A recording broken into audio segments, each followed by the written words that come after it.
All right, welcome back, everybody. I think we lost quite a few people during the lunch break. Hopefully, they'll be popping in during the game. We are now ready for our round 2 of the Swedes tournament for 2018 in Uppsala. This is day 2. We're running these as separate day tournaments due to some lacking in participation from what we were expecting we would be getting. Anyway, we have Robert Wagman, who would like to be known as Torbert Wagman, today is playing 10 num, loving those B-wings, together with Captain Nim. 10 num's got Veteran Instincts, Trajectory Simulator, Mangler Cannon, Extra Munitions, Sabina Wren, Proton Bombs, and the B-Wing E2 title. So we should be expecting quite a few bombs being thrown around here from Robert, along with Captain Nim, with Veteran Instincts, TLT, Extra Munitions, Harpoon Missiles, Ion Bombs, Proton Bombs, Trajectory Simulator, Genius Guidance Chips, and Havoc. So we do have Trajectory Simulators on both of these, so we'll be able to see Robert being able to throw bombs forwards and backwards. At the same time, he can also be shooting these both the Harpoon Missiles and the Mangler Cannon. And Robert's been on the X-Wing scene for quite a while. From Gothenburg, Eric Reimers is unknown to me. He's playing Nora Wexley, Wes Jansen, and Fen Rao. Nora's got Predator, Ray, R2-D2, Vector Thruster, and Alliance Overhaul, being able to regen with R2-D2 and do a bit of that barrel roll to get out of the arcs. Should be interesting, see if he can avoid those bombs being thrown at him. Wes Jansen with Veteran Instincts, Flight Assist Astromech, being able to get that extra action. And the integrated astromech as well to be able to save the day at the end when things are getting kind of sticky. Just need a reminder, Wes's ability is after you perform an attack, you may remove a focus, evade, or blue target lock from the defender. So, Wes should be in there stripping off those action tokens and then be able to do a pretty good kill off of that. Then on top of that, we have Fen Rao, which we saw on the stream in the previous one as well, with the enemy ship within the firing arc range 1 to 3. You can receive a stress and give a stress. Along with the R3 A2 and Hotshot co-pilot, excuse me, forcing them to spend focuses, Veteran Instincts, and Vector Thrusters to also be able to do more of that arc dodging. We also see Eric here setting up his ships fairly far apart. Often we'll see people flying their ships in tight formation. So I think we're in for some interesting, a very interesting game. I like Robert's list just because it's so different. And also, Eric is not the absolute standard meta. They're shaking hands, saying, getting ready to roll, wishing each other good luck, and I hope we'll have some exciting fighting here. I'll be back in a second. Just want to give them some instructions for the stream and see how many we have. Now we're starting to get a few more spectators, and welcome aboard.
The gentlemen are trying to move their cards around, so we should have a little better view what's going on. Hopefully that'll help. I can't promise it, but we'll see what we can do about that. See if that helps.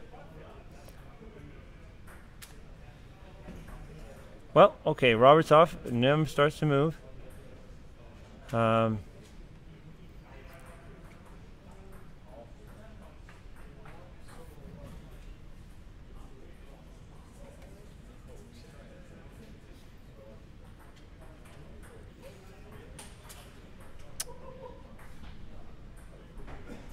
Wanting to barrel roll here. Get him along the edge to get into position.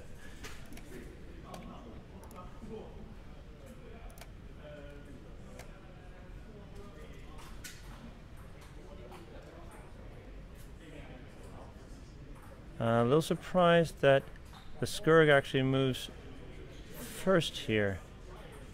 Trying to figure that one out.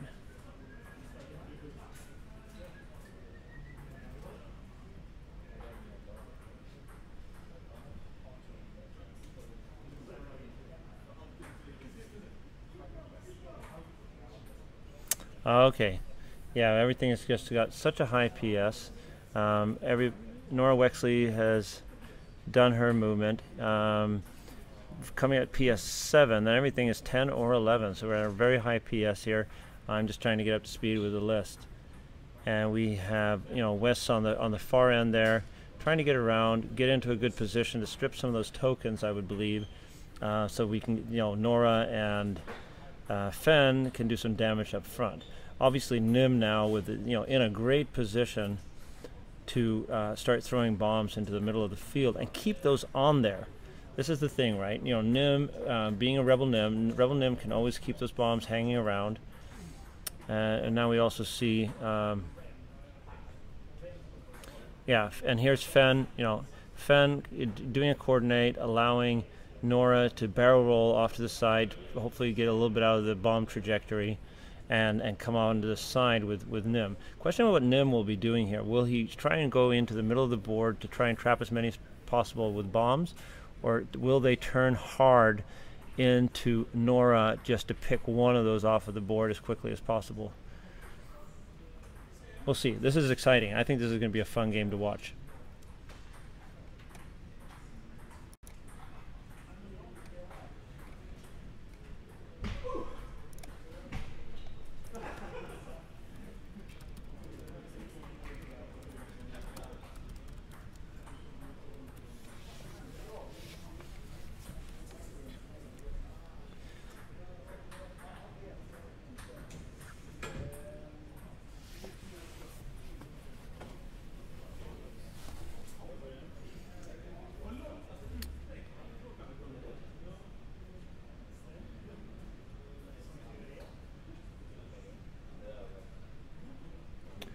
Obviously, as we said here also, we need to consider, and this is maybe something we don't see too often, is the B-Wing also can throw bombs. First of all, using bombs on the B-Wing, maybe something you don't see every day.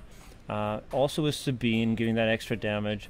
But on top of that, Robert's actually really pimped this B-Wing up to the hilt with a trajectory simulator as well.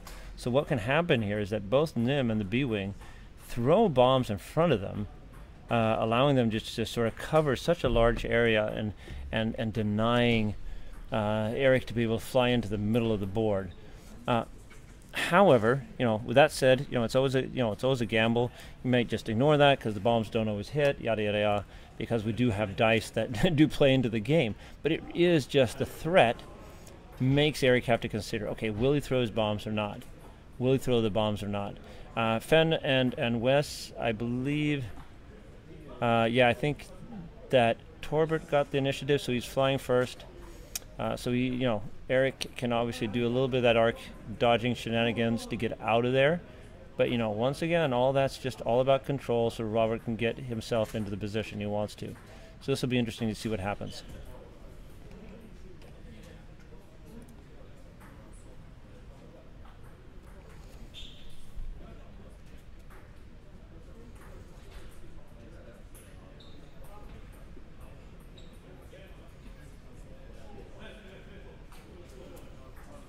I think Robert now is contemplating bombs or not bombs. Do I want to do the bomb? Well, the thing is, obviously, if you're going to throw the bombs, you can't be too aggressive moving forward because then you have your own bombs to deal with.